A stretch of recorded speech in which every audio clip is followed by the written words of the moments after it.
Hello ladies and gentlemen, and welcome to another Rainbow Six Siege video. In this video I got something a little different, something a little fresh. In today's video we're going to be taking a look at all the lore and history of Aruni and answer the question, who is Aruni really? If you happen to enjoy this lore video, please leave a like and subscribe to the channel for more. The more people that like and subscribe shows me that you want this type of content. So if you enjoy it, click those two buttons and show your support. Now let's begin. Before we get into the story of Aruni, we got some basic information. She was born on August 9th, 1978 in the Ta Phira district of Thailand. I know I'm pronouncing most of that wrong, so correct me in the comments down below. She's 1.6 meters or 5 foot 3 feet tall and 58 kilograms or 114 pounds in weight. The childhood of Apa Tawarung, better known as Aruni, was met with tragedy, but strongly influenced the rest of her life. One day, her little sister was playing outside when she came along an unexploded landmine. It's really unknown if she knew what this device was, or if she was just, being a kid and being curious and decided to play around with the odd device. Either way, while playing with this unexploded mine, it detonated, killing her. This loss absolutely devastated Aruni, causing her to dedicate her life to helping others affected by unexploded ordinances. Real quick before we continue, I just want to point out how this event really changed her life. Like, she could have become overwhelmed with grief, going down any number of horrible life paths. She could have lashed out in anger or guilt, but being the good person that she is, she dedicated her life to helping others so that no one else would ever have to feel the way she felt. And I think that just goes a really far way to show what type of person Aruni really is. Later in life, she actually worked herself up to becoming a private detective. While working as a detective, she connected the dots, followed the leads, and discovered a bomb plot in Bangkok. This discovery brought Aruni to the attention of the Royal Thai Police. This discovery and her ability to connect seemingly unrelated incidents earned her respect throughout the mainly male-dominated Thailand police agencies, as well as hostility from numerous crime syndicates. They didn't really like her putting her nose in business that they didn't think she belonged in.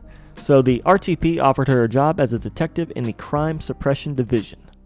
Working in this division, she managed to do quite a number of just amazing things, like dismantling a human trafficking ring and foiling 4 different bomb plots.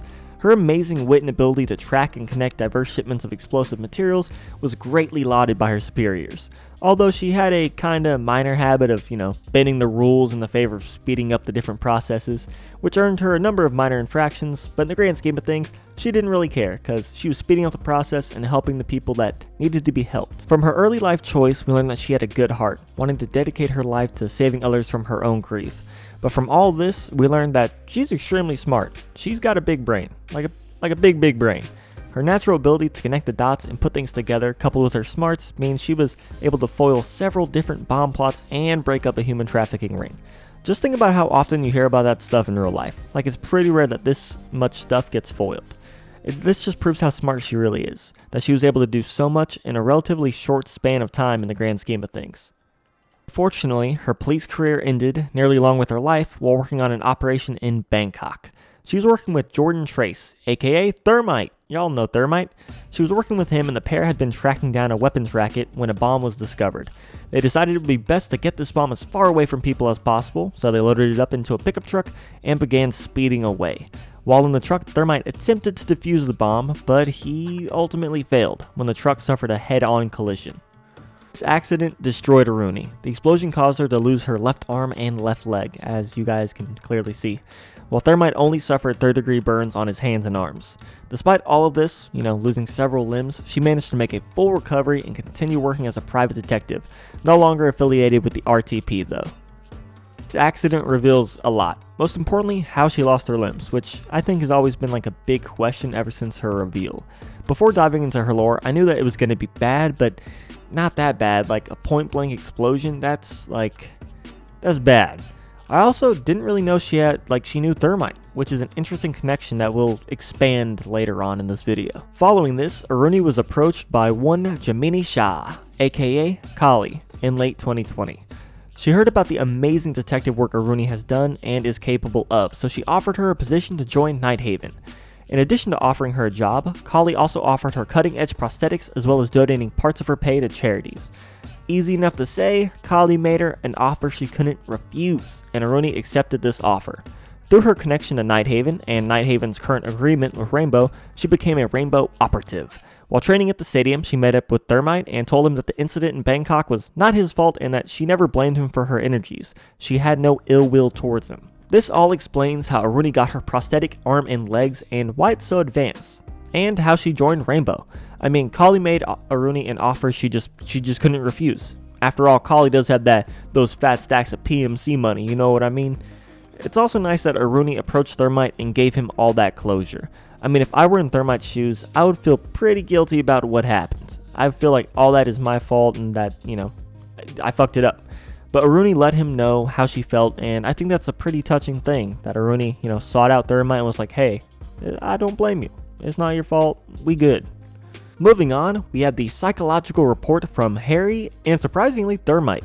It's not common that operators get 2 different reports from different people, so I'm excited to dig in, starting with Harry. And these are pretty long, so for your viewing pleasure, I'm just going to go ahead and summarize and tell you the bits that reveal what type of person Aruni is, or any other fun facts about Aruni. Harry says, Aruni is quick on her feet, both mentally and physically. She rarely hesitates, and her judgment is flawless under the most trying of circumstances. Her reaction speed, combined with her expertise in firearms and martial arts, means that she's a versatile and deadly combatant. This goes to show you that Aruni is a very capable operator. Even though she is missing some limbs, she's not to be messed with. Her disability doesn't stop her, and she's extremely able to take out any threats facing Team Rainbow or anyone else. Also notes, Aruni's affiliation with Nighthaven appears to be one of convenience. Nighthaven pays well and provides her with access to cutting-edge prosthetic technology. While she uses some of her money she earns to support herself, she also is a quiet philanthropist with a very frugal lifestyle. She donates time and money to charities that focus on disposal of unexploded ordnance along the Thailand-Cambodia border and medical treatment for victims. This further shows how good of a heart she has. Most of her money goes to charities, and even though she's busy being an operative, she still finds time to volunteer. That's just amazing. I kind of like Aruni from a gameplay perspective, using her in-game. I find her to be a fun operative, but I'm really liking Aruni from a lore point of view. It's nice to know that Nighthaven has at least one good-hearted and selfless operator. As some really interesting side stuff, he also notes that Aruni has a giant pouched rat trained in demolition disposal. She doesn't say it outright, but Harry speculates that this giant rat named Hero acts like her emotional support animal, and I just think that's cute. I mean, look at this guy. Look at this little rat. I don't like rats, but this rat, he's cute. Look at him. In addition to that, she also loves photography, a skill that she developed as a private detective in Bangkok, which, I mean, it makes sense. You have to take pictures of, crime scenes and stuff like that, so she learned to love photography. She focuses on photos of victims of conflict, especially those made by unexploded ordnance. Harry believes these images that she takes allows her to give herself some compassion, something truly rare when you live a life that Aruni has lived. Now we have Thermite's report, which goes way more in depth with his relationship with her. He talks about how after the incident, he felt guilty, like he let her down, like he failed her. He tried to keep in touch, sending her messages and trying to talk to her, trying to reach out, but his messages were always met with brief replies that always seemed really terse. He thought she was just pissed off at him, because, that is a really reasonable thing to think after what happened. But the truth is, Aruni likes to stay busy. She likes to always be doing something. She's driven, motivated, and focused. What he took for animosity was just distraction. He was kind of just distracting her off the things that she was trying to do. They actually met up a couple of weeks ago, and it looks like nothing had ever happened. She didn't act any different. She was her normal self. He goes on to say that after the games, he hopes they have time to reminisce, to catch up. But the thing is, Aruni doesn't like to dwell on the past. She's focused on the future, on moving forward and making the world a better place, which is a great way to end this report and a great way to look at Aruni and her kind of mindset. And there we have it, the story of Aruni. Her early life was met with tragedy when her sister died, but she turned all that grief into motivation. She became motivated and became one of the best private detectives in Bangkok. She shut down countless bomb plots, broke up a human trafficking ring, and saved so many lives. Through her pursuit to help people, she lost her limbs, but she never gave up. She worked and trained through her new disabilities, and through Kali's help and or, money, she was able to get high-tech prosthetic limbs and work even harder to help more and more people. She's fiercely smart, dedicated, motivated, and all with a golden heart and a pure spirit. That is who Aruni is. That's actually going to be it for the video. I want to hear from you all. Did you enjoy this type of lore video? Do you want to see more videos like this? And which operator do you want to know the lore behind next? I don't know, so let me know down in the comments below. If you enjoyed the video, please leave a like and subscribe to the channel for even more amazing Rainbow Six Siege content. Also, don't forget to check the description and join my Discord server where we talk all Siege all the time. I'm the Battle Moon, and I will see you in the next Siege.